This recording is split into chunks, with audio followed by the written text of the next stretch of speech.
I'll bring up the financial discussions probably for the most part, given my financial interests. Yep. We talked about stock market last week a little bit, but I did want to get into something that kind of seen circulate around the internet a little bit. It's credit cards, and and it's something that's really interesting because basically,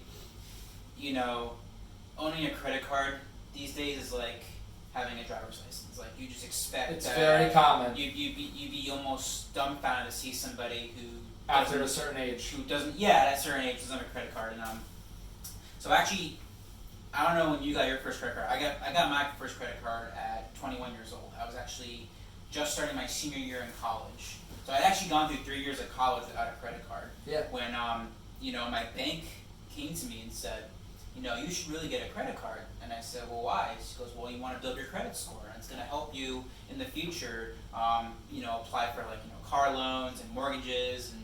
Well, that it does do. That it does do.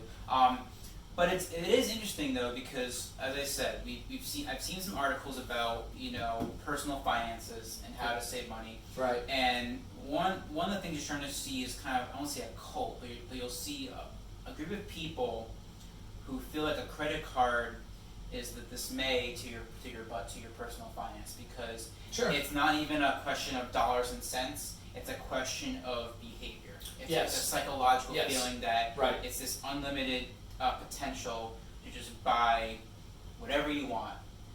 You apply for a credit card and it says, okay, you're approved for $10,000. Maybe that's pretty good for your first credit card. Usually it's probably four or five. Your credit limit would be like $4,000 or $5,000 usually when you get a first credit card, depending on your finances. But mine was 2,000. 2,000. Okay. I don't know. I just threw some numbers out there, but it usually starts pretty low. Yeah. And then over time, as you become more creditworthy, your score goes up. They'll approve you for more money. Yeah. Usually when they do that though, it's because you don't actually spend all that money. You're usually very good at putting things in credit card, paying it off, not really collecting any interest or any at all.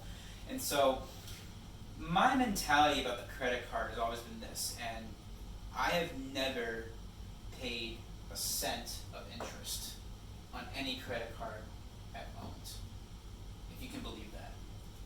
And the reason why is you are a rare breed. I'm a rare breed, yeah, because that's the thing though, because obviously when you take out credits because you don't have cash in front of you, and maybe there's a big purchase you need to make or something like that, but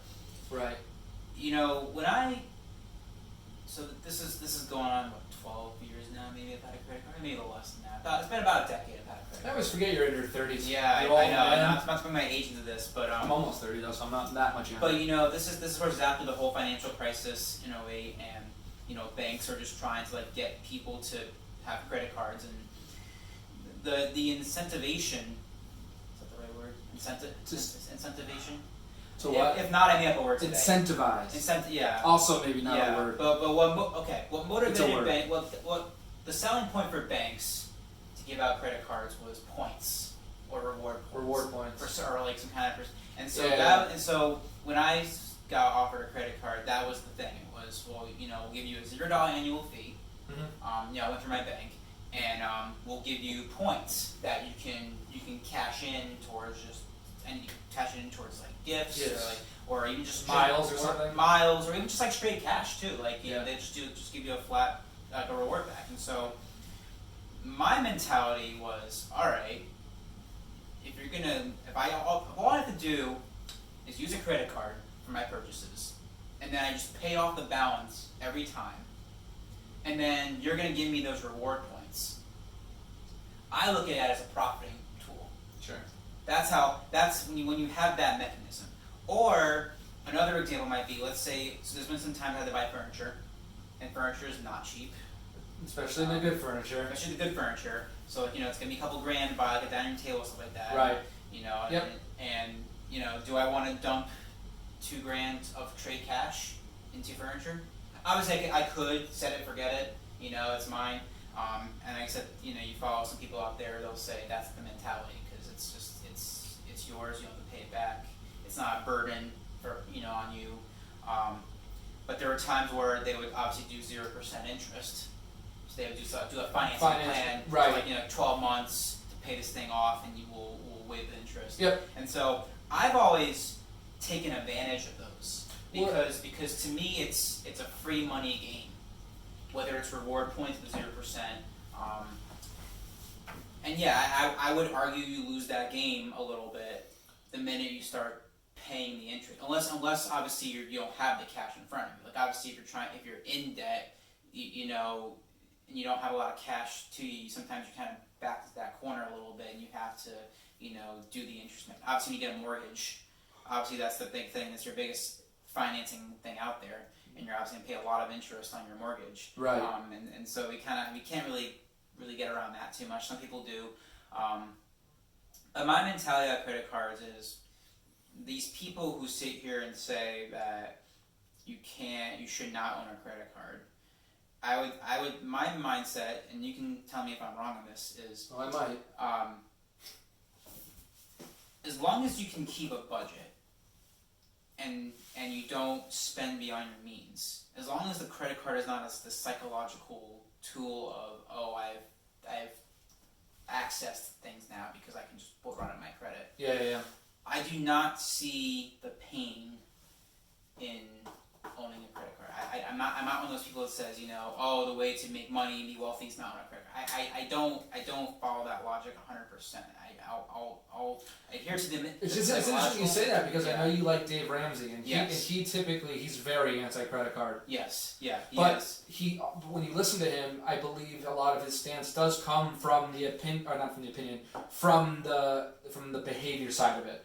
Mm-hmm. He knows a lot of people that use it as that's their. It's just to him, it's another way of being in debt. If you can't manage the money you currently have, it is bad. I mean, the reality is that the minute you use a credit card, you are accumulating debt. Technically, he's right. You're taking on debt, but I would say that but if it's something where you build up a balance and you pay it off the next month. Pay off the balance or pay the minimum? Pay the balance. Pay the balance. That's what I'm saying. I do that. I get a credit card and I'll use it for the rewards points of that, and I'll pay off the balance. And right. It's a lot of people who I'm not gonna sit here and say that I've never made a purchase with a credit card that I would not have otherwise made. Oh no, of course. I'll definitely concede a little bit that there's over the years there's some things where I said, oh, I don't have cash, right? But I'll just put on my credit card because I can. Sure. Absolutely. But Dave, some things, and this is where when I do grocery shopping, I need groceries.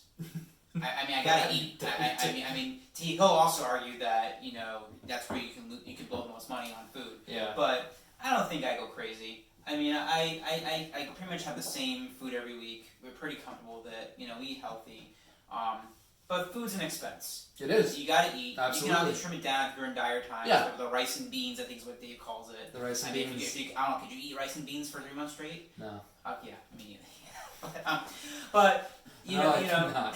But when you have utilities, groceries, rent, car. I mean, you only want to do a credit card with rent. That'll do straight cash. But things that little things like cable bills that will allow you to do credit. I'll do it because it's gonna be the same price every month. Some things are fixed, and it's not a psychological thing. This is the lifestyle. It's within my means. Put in my credit card, pay it off, and and when you pay it off, it's the same thing. It's no different than cash. You pay it off a month later. It's almost as if you paid it off with cash a month before. So right. I definitely get people's thoughts about credit cards, and I'm sure there'll be thoughts on both sides of it. But I did want to bring up credit cards because I don't want to come here and say that you should run your credit score up, your credit up. But I don't want to sit here and say that a credit card is the devil, and that there's no use for it. I mean, you can live your life without a credit card, and for those who do, I mean, I'm not gonna fault you for it. It's definitely it's definitely doable. But I guess I want to put my opinion out there about how I felt about credit cards and kind of in the financial realm that we discuss every week. Just kind of lay out my perspective But yeah, your opinion, our audience's opinion, I would definitely like to hear more about that. Great. Yeah, I mean, well, oh, sorry about that awkward stare. No, I realized shortly after that I did not state my opinion. Yes. So before moving on, I briefly, without going into too much detail, because I could talk about it forever. I'll really simplify it for everybody. Absolutely. Yeah. Credit, good. Credit card owning, good. If you cannot control your spending, credit card, bad. Yes. And that is, and again, I don't want to sound condescending either, or play it like like it's a joke, because I mean it's not. It's people's money and livelihoods. However, because this is where I think I differ from you. I agree with most of what you said. Yeah. The only place I differ with is the idea that like you said, I literally said 2 seconds ago, you're a rare breed, and that like you can make these purchases and then pay your balance off. Yeah. There's a lot of people out there, Eric, for X, Y, and Z reasons that don't or can't pay that full balance every month, and then that's how the interest starts. Yep. So they're already in a different boat than you, because you can make that purchase and then you can pay it off. There's a lot of people who make that purchase who can't pay it off, and that's where the cycle begins. Yep. I completely hear you, and maybe this needs to be a separate topic, but I would say that starts when you come into that scenario. That's because where to some people it's free. Like you said, it's not free, but it's money that isn't yours, if that makes sense. Yeah, it's not yours until you can pay it off, and then let's say it's not yours, right? It's lended. It's being lended from. It's being lended. So, but that's why it's tricky, because I do believe that owning a credit card can bring about many good things. Yeah. I just have a lot of personally, and just from people I've talked to, concerns with the idea that it's only a good thing.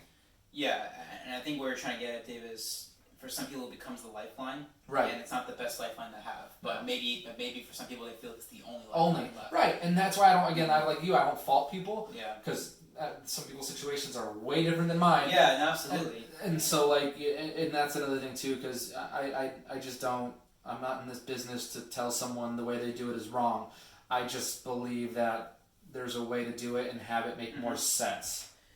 Yeah, and like I said, Dave, we can definitely create a separate topic. Yeah, absolutely, because that is a topic that does interest me a lot. Because what I would my intro to that would be that now falls under the lifestyle. It's when you get into debt and you can't get out of it. It's because your lifestyle no longer supports your income no longer supports your lifestyle. Right. And so that's where you have to start looking there first. Yep.